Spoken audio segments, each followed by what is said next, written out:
First story. Is this legal? I and neighbors really need some insight.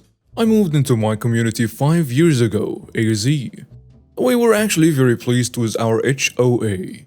About 2 years ago, the HOA board decided to switch management company, and it was the worst decision ever. They hired crappy landscaping companies. We had water leaks in our grassy areas, and the community was just dirty and so on. So we decided to get involved and started participating in the meetings, offered help and more. Turns out, one of the HOA board members, we will call her Lisa, is also an employee of the management company, therefore approves expenses that are submitted by them. I guess they need 3 votes out of 5, and she's always one of 3. To me, this is a huge conflict of interests, and I don't know if it's legal, but this is not even the worst part. Our community started getting worse and worse. It literally looks like a dump now. They haven't serviced it in over 9 months, all the while collecting our money. Given that there are houses in the 600k range here, the homeowners rightfully so got together and complained. So we usually vote by mail, but one of the more reasonable HOA board members who is suspecting fraud and wants Lisa off the board suggested that people show up in person to vote so that the votes are counted fairly. Homeowners showed up and voted in person. 2 new board members got voted in. Lisa and another member got voted out. Everyone was happy and the new people got announced by the management company. This is where it turns sour. As soon as the new board members mentioned wanting to switch management company, hire new landscaping and so on, the old management company announced that the elections were rigged because homeowners were influenced to vote in person, so the vote was not valid. And that therefore the new people who are elected are not in charge. They keep having meetings with the old members and refuse to acknowledge the new ones. The new board hired a lawyer who contacted the old management company asking to give up the accounts and the funds. They won't. They are ignoring all the letters, all the meetings the new board has. They still have private meetings with the old people. Yes, Lisa too. The new board started a petition to have them removed and they need 100 signatures. Lisa goes to our mailbox every night to rip the petition sign-off. Meanwhile, the management company decided to raise their fee by 5 times. They didn't raise our payment, they are just chasing in thousands of dollars for fees. I would really appreciate literally any insight or ideas, whether it's legal or just opinions. This is getting so stressful it's making me want to sell the house. Thanks if you made it this far. Edited to add. Lisa isn't actually going into our mailboxes. She is ripping the petition sign that's posted on a board next to our mailbox. Should have specified. Edit 2. The new board members cannot hire another management company because the old one is holding on to the funds and accounts, therefore still collecting our money. Edit 3. To those suggesting that we stop paying our monthly fee, I personally did as soon as they were terminated, and so did other homeowners. Well, we received statements saying we were past due on our accounts, and that the penalty would be a lien on our house, on top of collection fees, late payment charges, and so on. Using this edit to also say that the new board did hire a lawyer. This is just me trying to learn about other similar experiences and explore all possible options. Update. Last time I did not mention that there is another member of the old board who was voted out. I'll call him Rob, who has been in charge for 10 plus years. It is my belief that he used our community money for personal use on many different occasions. For example, he said that he purchased some chairs for our parties and meetings that he keeps in a storage unit. No one has ever seen these chairs as we hold our meetings at the community park and has tables and benches already. Funny enough, he recently suggested that we bring our own chair next time. Each time we asked the management company to provide proof of payment or invoices for more reckless expenditures, like $17,000 in landscaping extras, they never did. They usually take $1,500 monthly as their fee. In May, they took $9,000. When the new board asked why they charged $9,000, they replied by saying that that's the termination fee. Except they then refused to be terminated, did not give up the accounts or keys and so on, but still took the money.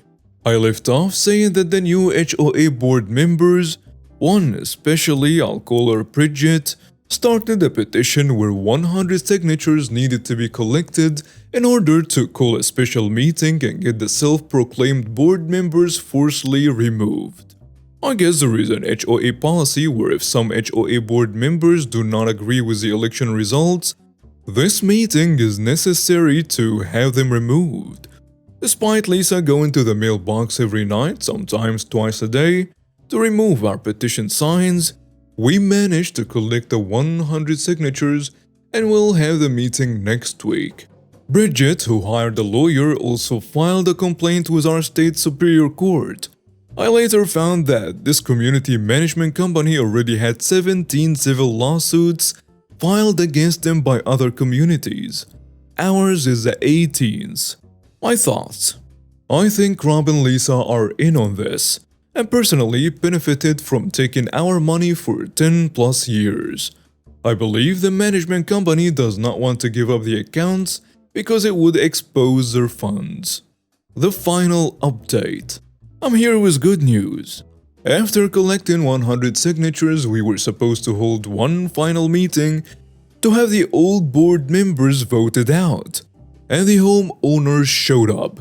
We were able to re-vote the old members out, and they were banned from running again for at least 5 years. All the keys and accounts were given to the new board members, and the new management plus landscaping company were hired. There is an ongoing lawsuit where the old management company is being sued for all the kinds of things and being asked to pay for the landscaping damage they caused by withholding the funds and keys to the water.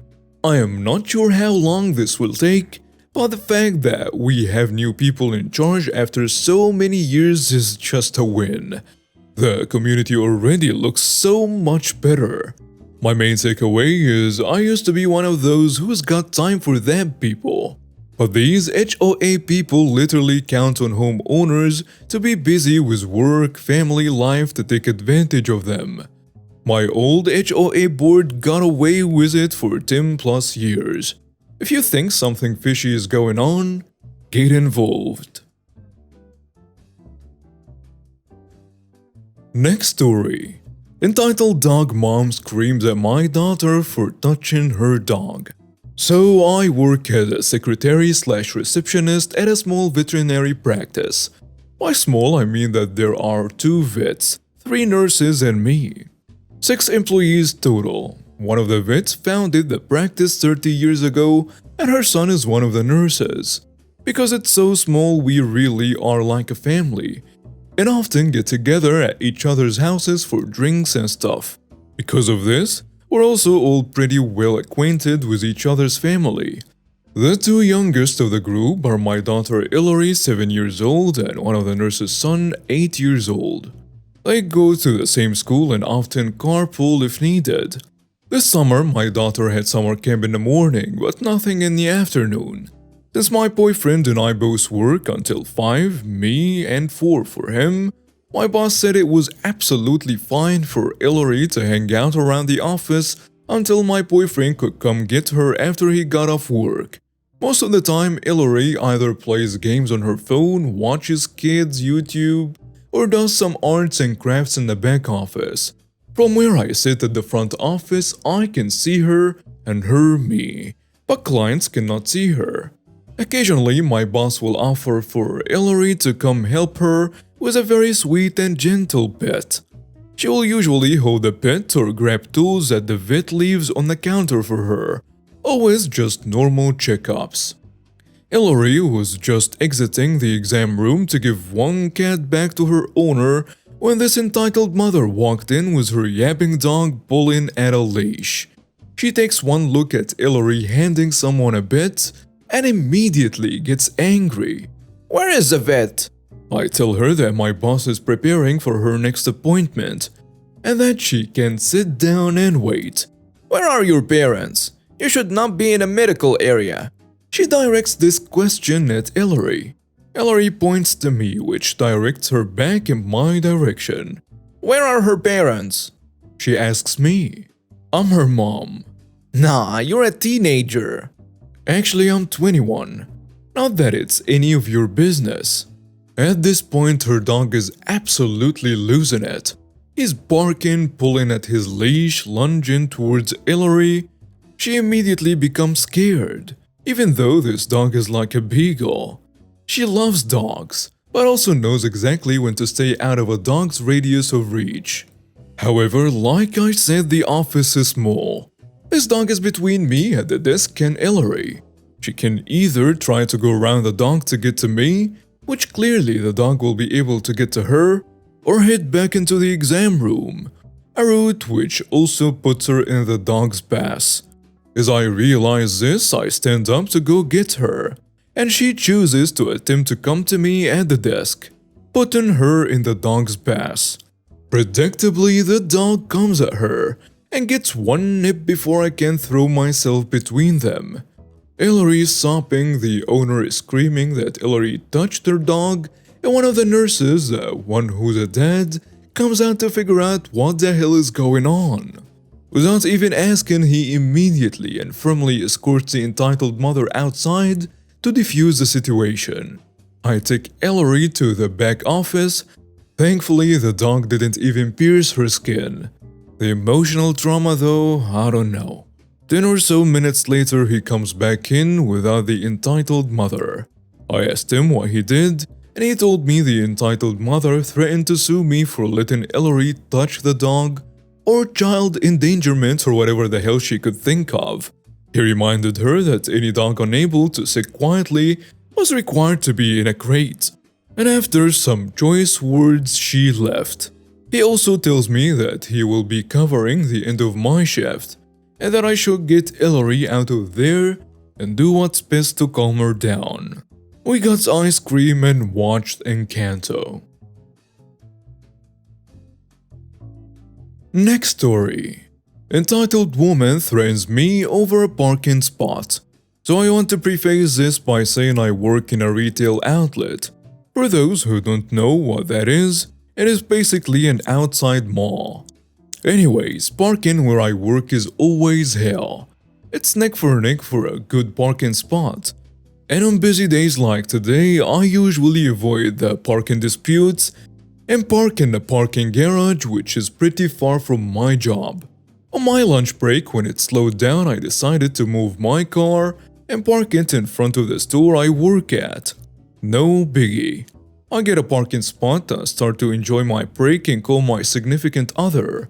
After hanging up with my significant other, the parking spot in front of me opens up as an SUV leaves, so I pull into the spot. When I pulled in, I guess there was a car sitting and waiting to take the spot. I hadn't originally seen it due to the fact that the SUV blocked it. When I pull forward, the lady in the car goes insane, screaming that I need to move my car, that what I was doing was illegal and so on. So being a little bitty, I stand my ground and refuse to move. Now if this lady had been nice and asked me to move, I would have had no problem doing so. But instead she decided to go insane and scream at me. So I stood my ground. Not to mention there were about 5 open parking spots around me that she could have easily taken, including the one I had just pulled out of. I tried to ignore her, hoping she'd simply give up and leave, but boy was I wrong. She approaches my car screaming at me through my window demanding I move, and insisting what I was doing was illegal. Again, I was ignoring her, hoping she'd give up, leave and take another of the 5 or so parking spots around me. At one point I rolled down the window, asked her to leave me alone or I will contact the police. She told me screw you, and to call the police said she didn't give a flying fudge since what I was doing was illegal. Then, as I'm waiting for her to stop, she starts banging on my car window once again, screaming at me and threatening to put her hands on me. As I continued to ignore her, she went around the passenger side of my car and opened my door, sticking her head in, screaming and threatening me. At that point, I pulled out my phone and contacted the police out of fear of what this crazy woman would do to me. When she sees I'm actually calling the police, she gets in her car and leaves. But not quick enough for me to not get her license plate. Mind you, this lady was with her friend or whatever and her child in the backseat. Great precedent to set for your child, lady. The police finally show up and I give them the rundown. As I'm talking to the police, a lady shows up again and the other officer goes to talk to her. I told the police I wanted to press charges. He tells me that even though I could, it likely won't get pushed through considering the police weren't there to witness it. I didn't record it and had no witnesses, which I was upset about, but as I continued talking to the officer, this wonderful lady approached us and let the officer know that she witnessed the lady try and enter my car. The officer then says, I have more of a ground to press charges, so I decide to do so. I didn't speak to the lady again, but she really dug her own grave by coming back, because even with a license plate number, they cannot prove it was a woman. But luckily she came and I have a witness, so after work, I'll be heading to the police station to fill out the paperwork. What an idiot.